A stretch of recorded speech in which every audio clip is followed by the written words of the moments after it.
Hey everybody, welcome back to my channel. In today's video, I'm going to be doing a little story time. I'm actually going to be giving you guys the rundown kind of how my labor story went.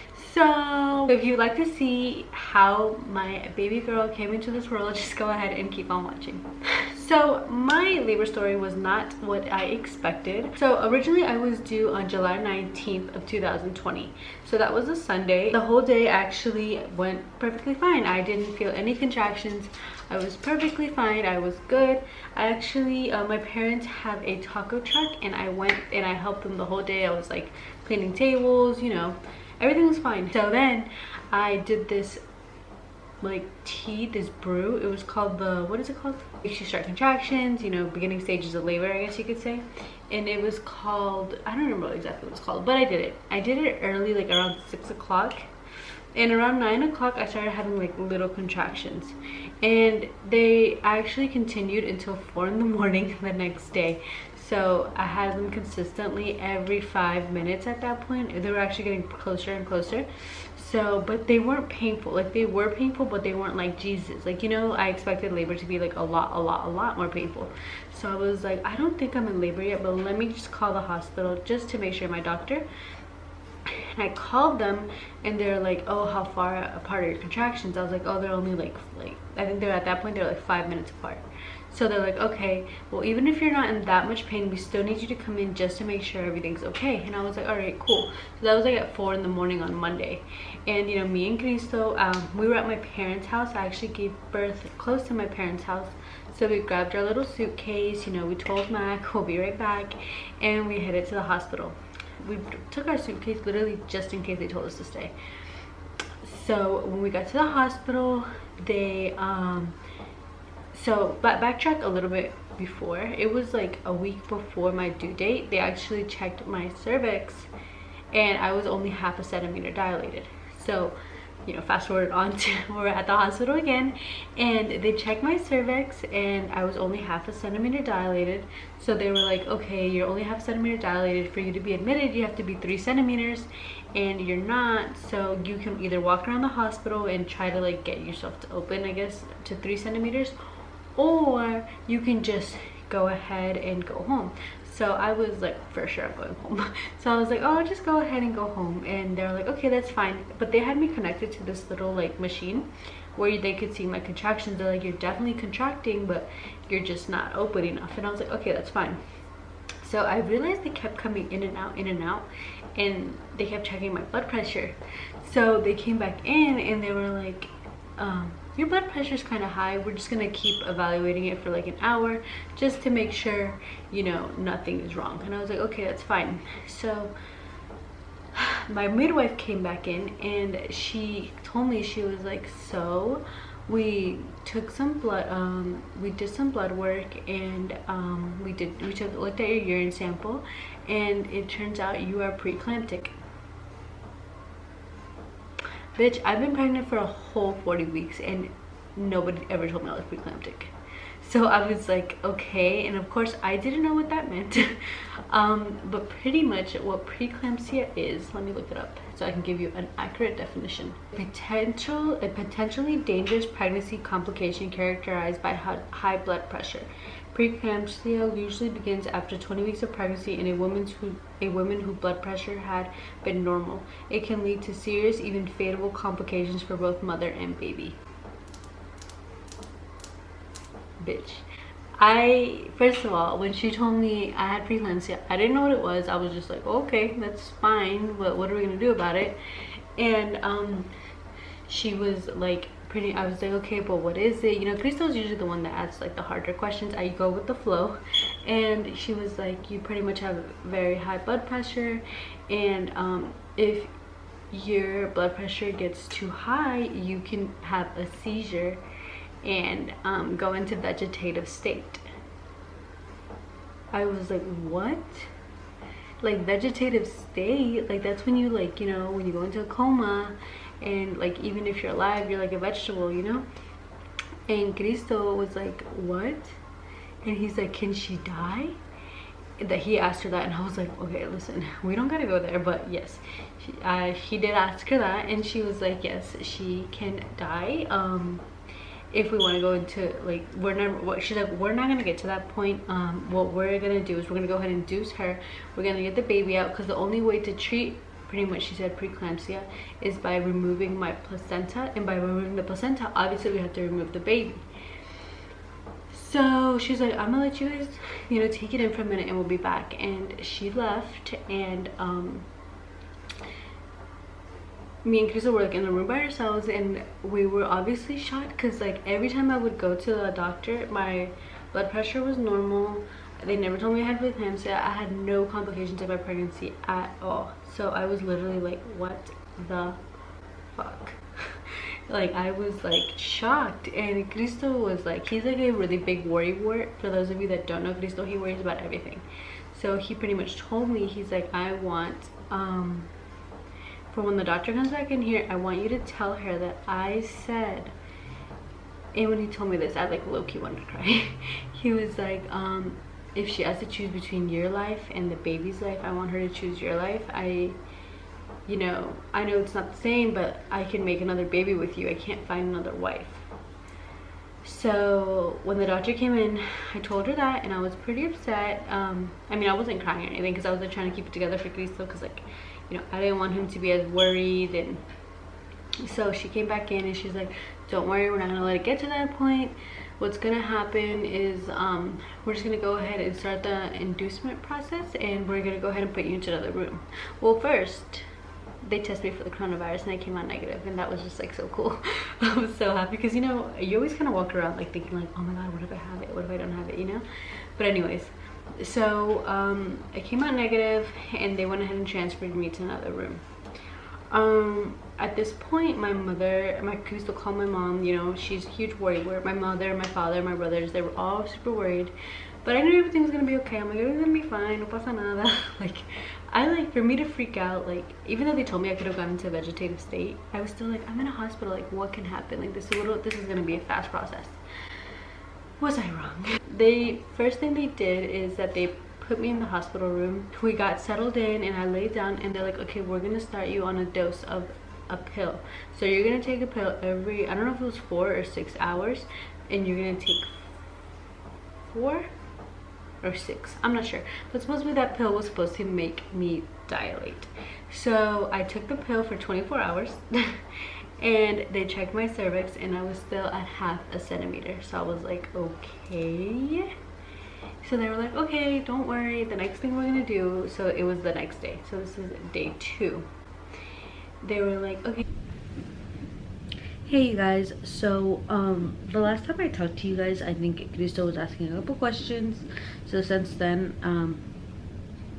my hair has kind of air dried a little bit. I actually took a really long nap, because last night they gave me, it was some kind of pill to make me fall asleep. I'm not really sure, so it's kind of like still in effect.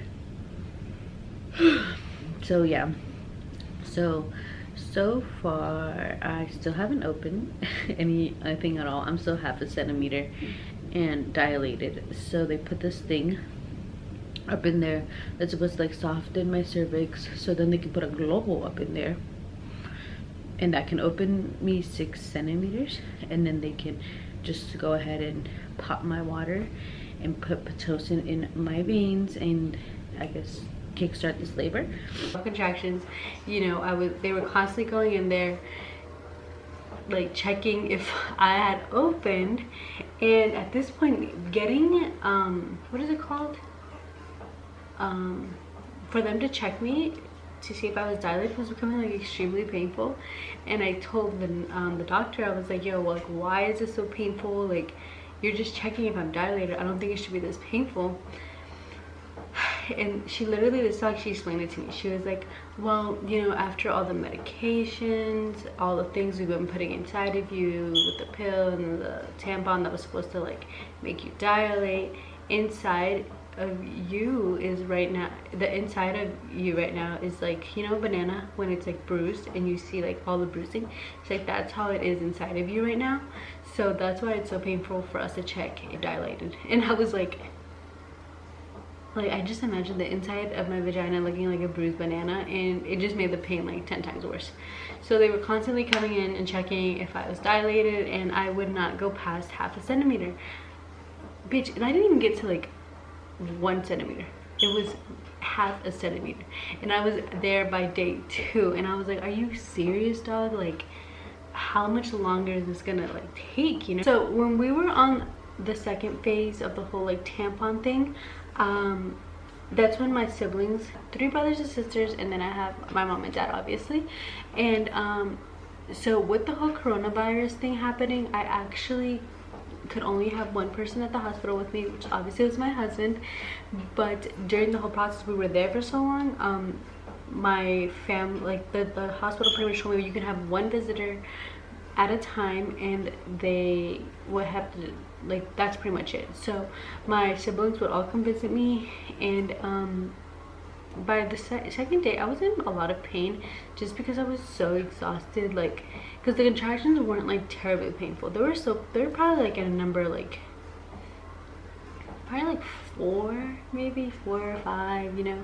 They weren't bad at all, but like it's just exhausting, like always having a contraction a cada rato, not eating well, not sleeping well. People were like rolling up in there, taking off your like clothes, like, you know, objects going inside of you. Like, I was pretty tired, you know. It was day 2. So this is when my siblings would all come and visit me, and you know, when they were there, like, I didn't want them to like be scared. My little brother and sister, Jorge is 15, and then my little sister is 13. So obviously they're young, you know, they don't know a lot about like all of that. So I tried to like put on a brave face for them. They would each visit me for like an hour and switch out.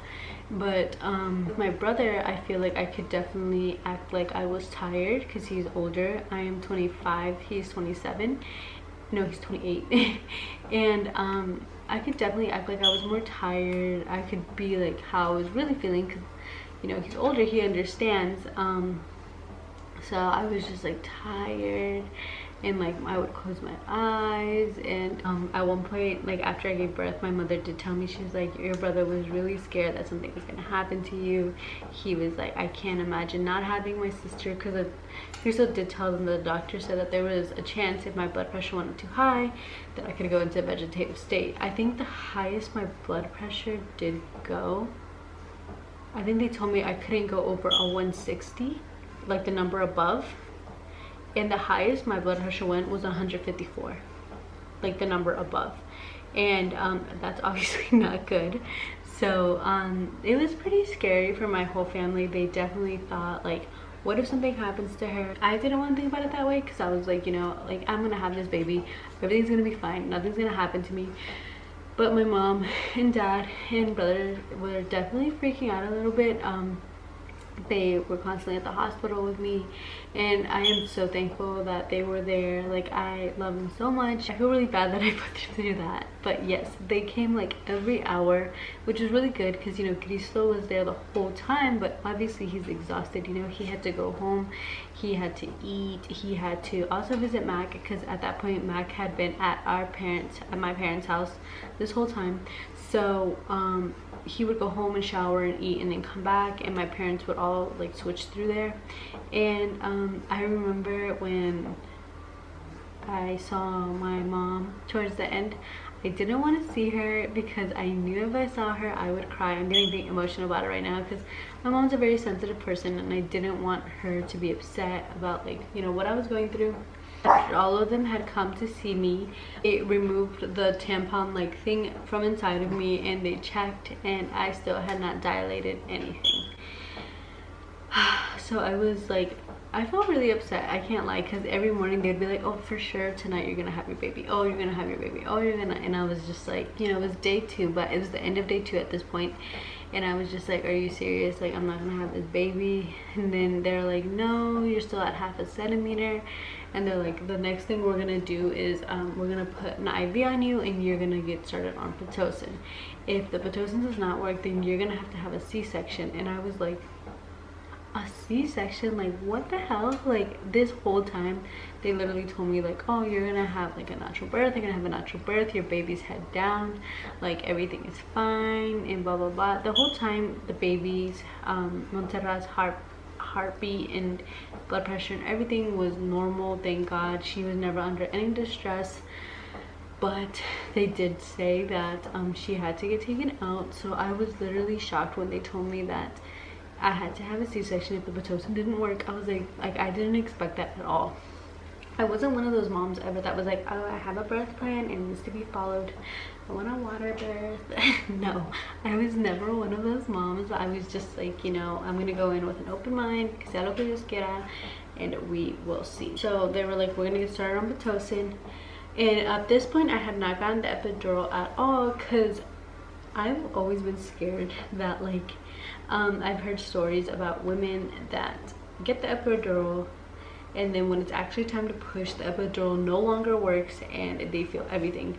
So I'm like, no, I'm gonna wait until I'm 7 centimeters to get this epidural, and when I'm 7 centimeters then I'm gonna get it, so when the baby does come out I don't feel anything, you know. Según eso eran mis planes.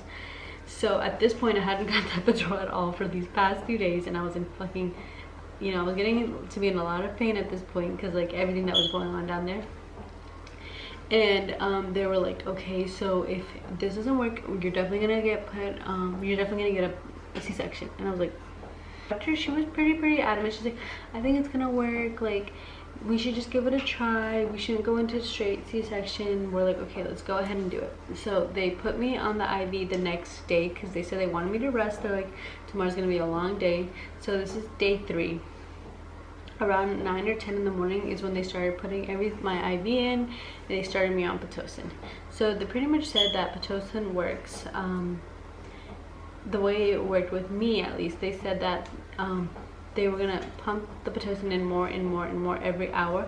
They were gonna put me up another level, not every hour, every certain amount of time they were gonna put me up another level of pitocin until I got to level 20. They said the higher the level, the more and more painful the contractions are going to be, the closer they're going to come to each other, and it's going to be pretty tough at this point. And I was like, okay, that's fine, whatever I gotta do, you know. I really tried not to complain during this whole process because, you know, I wanted a baby, and I was like, you know, if this is what has to be done, this is what has to be done. So that's how we started. We started on the pitocin, and by, it was what, like 9 o'clock at night? No, it was like 6 o'clock at night. And she literally just got up to level 20. The nurse came in and she put it up to level 20.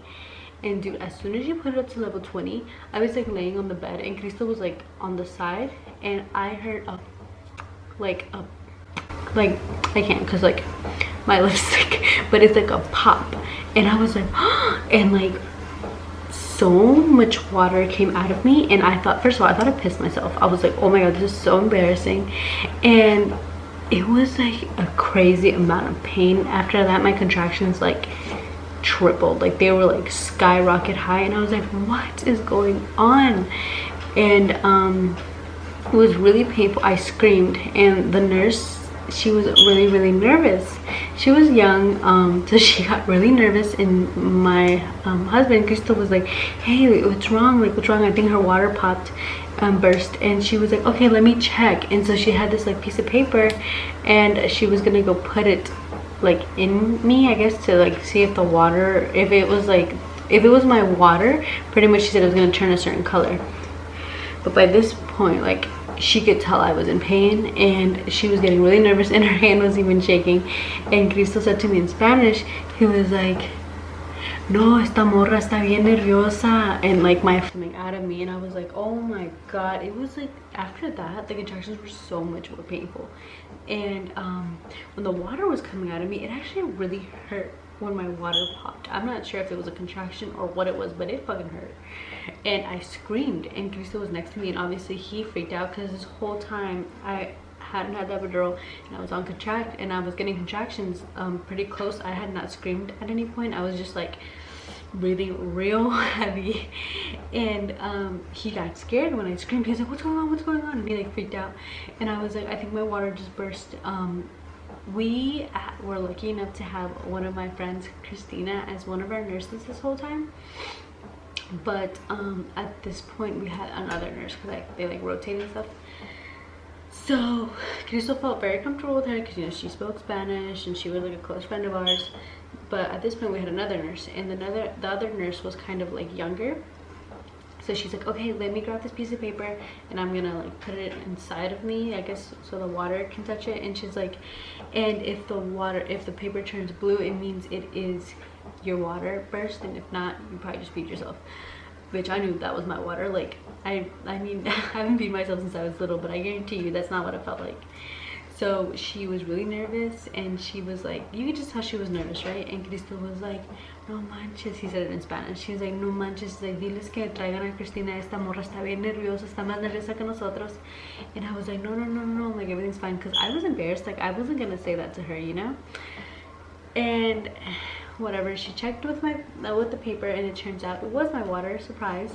And she was like, okay, it's your water, I'm gonna go ahead and grab the doctor and she's gonna come back in.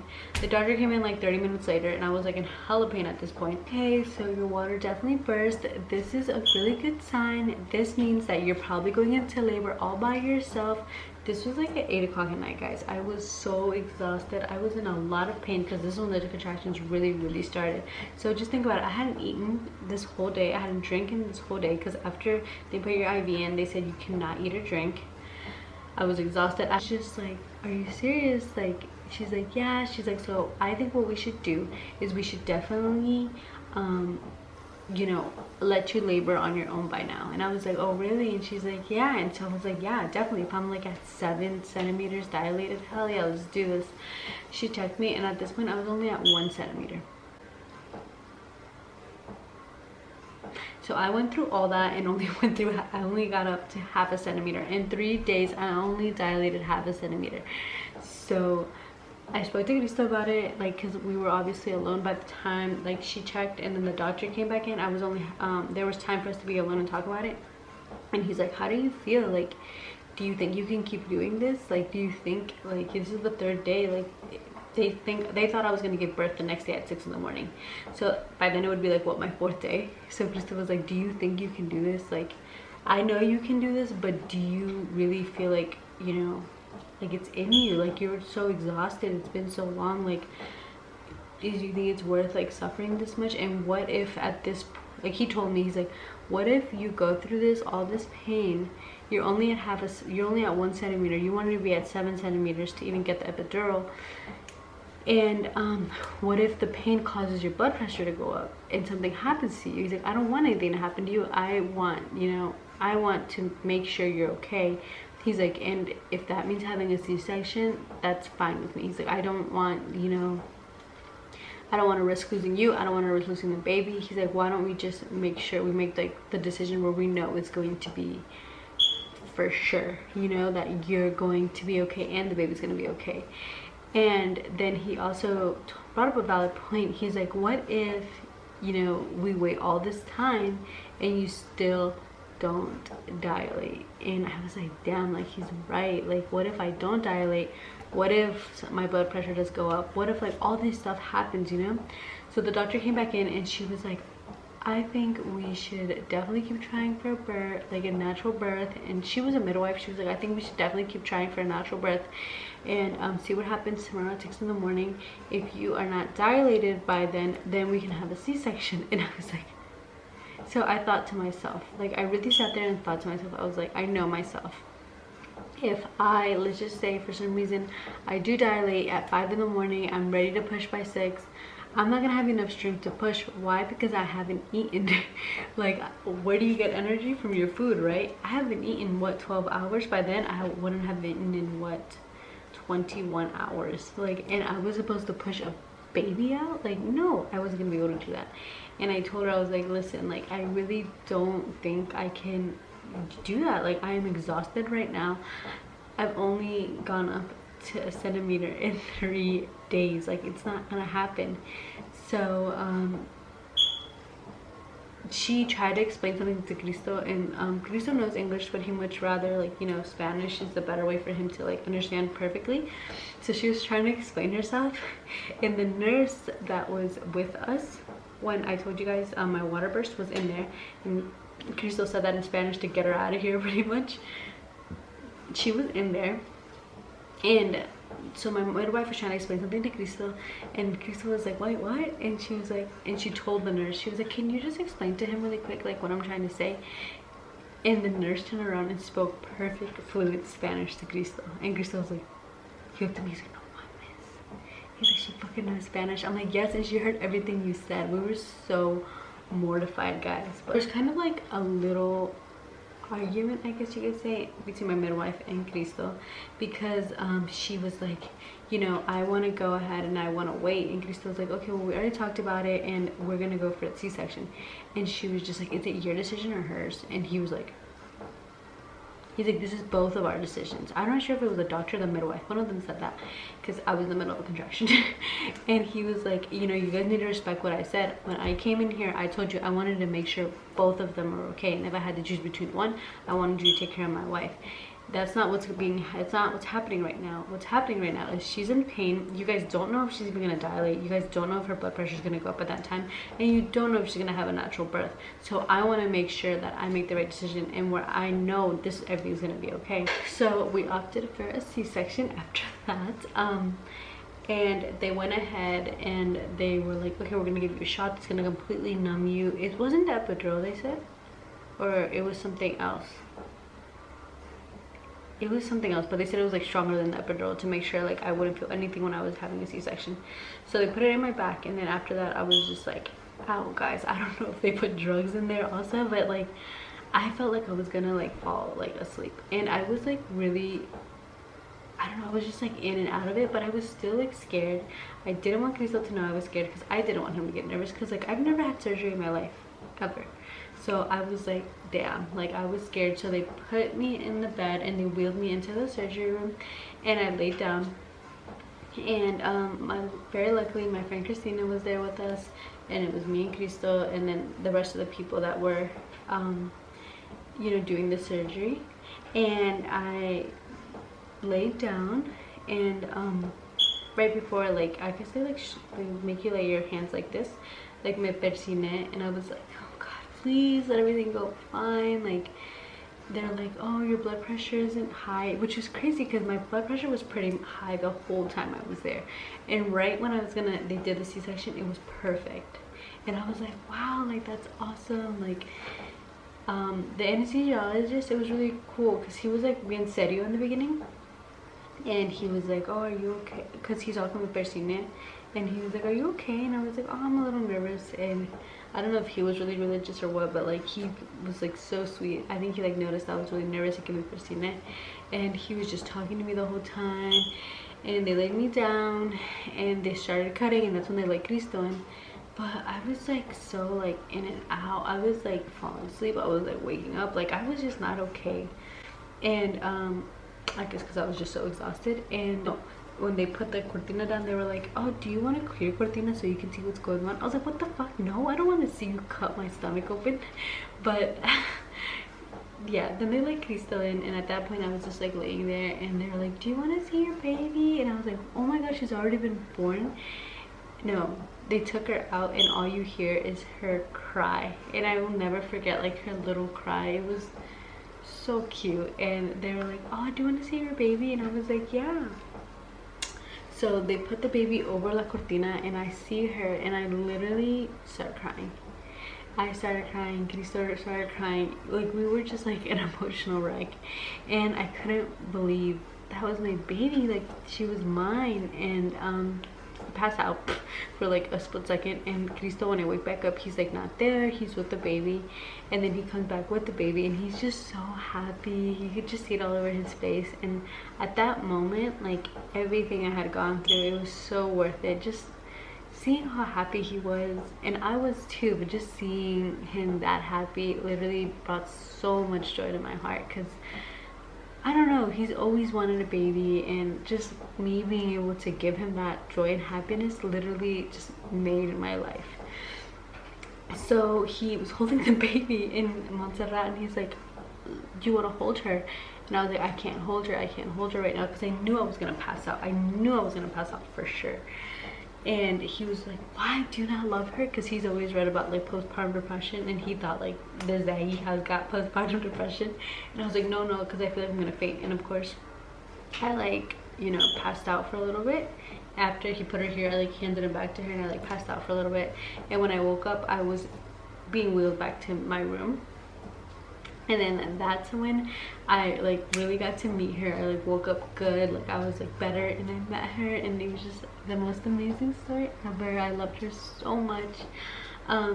My parents got to meet her, everybody got to meet her. Cristo was like upset because he was like, oh, I told your mom that we had the baby, and she didn't really seem that happy, because he texted them because they were all in the parking lot waiting to make sure I was okay. And he texted her, he's like, oh, the baby was born. And my mom immediately texted back, she's like, how's Bridget? And he's like, she didn't seem like she was that interested. And I'm like, and I talked to my mom later, and I was like, oh, what was wrong? And my mom was like, you know, everybody was just worried about the baby, but I was worried about my baby. You were my baby. She's like, I wanted to make sure you were okay, you know? And I was just like, excited. And then I stayed in the hospital 2 more days after I had the baby, because since I had a C-section, they said they had to make sure everything was fine because of my high blood pressure. And it was, and I was so happy that I had my beautiful baby. There was not many complications after I had the baby. There was just one at one point. My blood pressure got so high when we were already here at the house that I actually would see like circles all over, and I went back to the hospital here in Stafford, and they told me I had way too much high blood pressure, and they gave me pills to keep my blood pressure down. But since then everything's been fine, and I would do it all over again because it was so worth it. My baby, her name is actually Montserrat Azucena Sandoval Lucero. I chose the name Montserrat. Cristo chose the name Azucena. Sandoval is obviously his last name, and Lucero is my mother's maiden last name. So that's how we thought of her name. I love her so much. I want to show you guys a little clip of her. Say hi, Mama. This is my beautiful little angel. She's asleep right now, but isn't she so cute? I love her so much. She's so cute. I love her so much. Say hi, Mama. Say hello to the camera. Say hi. Me llamo Montserrat Azucena Sandoval Lucero. Can you imagine me writing that name in kindergarten? Oh, no? Okay. You don't like it? You want me to stop? No? No, she said, I like it, Mommy. Say, I love you, Mama. I love you. So it's really weird, guys. Everybody's like, oh my gosh, she kind of looks like you. But I'll insert a picture of here of Crystal when she was her age. It's so crazy. ¿Verdad que sí, mi amor? What are you looking at, huh? What are you looking at? ¿Qué ves, mi amor? Uy, mi niña tan hermosa. She's like, go away, Mom. You're so annoying. Me llamo Montserrat Azucena Sandoval Lucero. Dile así me llamo. Say hola, mi amor. Say hola, princesa. No? She's like, stop talking like that. Oh, this is her, guys. My pride and joy. I love her so much. ¿Verdad que sí, mi amor? ¿Quién te ama tanto? ¿Quién te ama tanto? And here's my other baby. Mackie, how do you feel about having a little sister, huh? How do you feel about it, huh? Tell the público how you feel.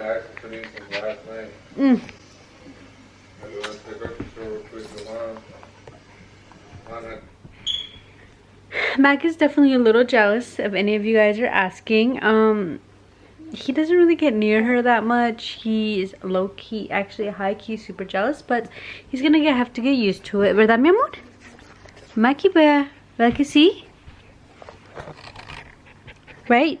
Tell, I love her. I just don't show it. I might show it at the end of her. She's just the most precious baby. I love her so much. She's not a crybaby. She only cries when she's hungry and she has to poop. There was a while where she was really acostumbrada a los brazos, and she would cry a little bit then, but now I'm just like, girl, you're gonna sit on this boppy while I clean, okay? Because I don't got time to carry you all day. And then my recovery process was okay. It was a little painful, obviously, because like of the scar. It was pretty big. You know, I had to, when me getting up, I couldn't get up or sit down for a while by myself. But I'm back to normal now. She is now a month and 20. She was a month on August 22nd, and now it's September 1st. So we're a little over a month now, and I feel perfectly fine. There's instances where it's like a little painful, but everything is okay. And yeah, guys, that is my birth story. It's not exactly how I pictured it or planned it, but it's okay. I would do it all over again because she was so worth it and I love her so much. ¿Está recorriendo? Aquí les presentamos a nuestra chiquita hermosa, mi nena, mi güerejilla. Sí, hola. Ay, su mami. Sí, no. Sí, mi mamá gave birth for 3 days. Mira. Para que parezca mi papá. Una semana aquí encerrados para que salgas como yo. No, hombre. Hello, mundo. This Diles is hola. my YouTube channel now. Sí, no. Thank you everybody for watching, and thank you to my husband No, pues for gracias. being with me all these days, and mis papás. Y mis Gracias. amigas que están pendientes de mí. Sí, gracias a todos, la verdad. Muchísimas gracias por sus mensajes, cómo estamos y todo. Se siente bien bonito. Gracias a mi suegra, a mi suegro, a todos, a Carlos, mi cuñado, a todos, Jorge, Angeli, las amigas de mi esposa que están al pendiente. We have a lot of tías. Gracias a Dios ya nació nuestra princesa. Ay, chiquita, hermosa, mira nomás. ¿Tampoco no está chula mi niña? Díganme. ¿Eh? So your daddy dice que estás hermosa. Hermosa mi bebé. I think eso también. Pero te parece a tu papá. Thank you guys so much for Thank watching. you. I'll see you next time. Bye. Bye. This is my bata. It's supposed to be like this, but you know, I'm not very tall. So I've noticed that Cristo's been watching me. And I'm like, I wonder what he thinks. He's probably like, wow, está sufriendo tanto. And then right now I asked him, he said something, and I told him, I was like, oh, what do you think of my bata? This is what he said. La pinche llorona. La llorona, la pinche vato. Hey you guys, I am back. So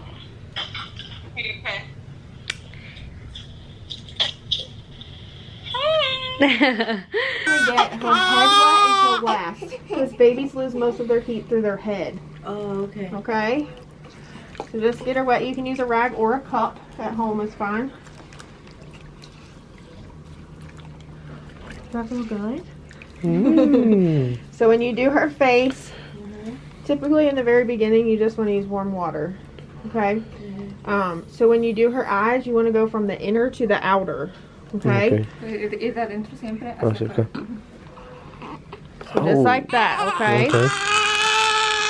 Sí, mi niña. No. Sí, Oh, are we princesa. gonna stick Te vas a mirar hermosa. to? She is not a fan of this.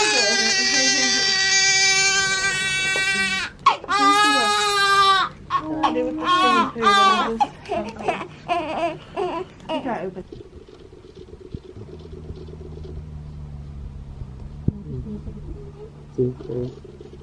This is meet her Aunt Angeli. Look how big her clothes is, guys. It's literally so big, and it's newborn. And I thought it wasn't gonna fit her.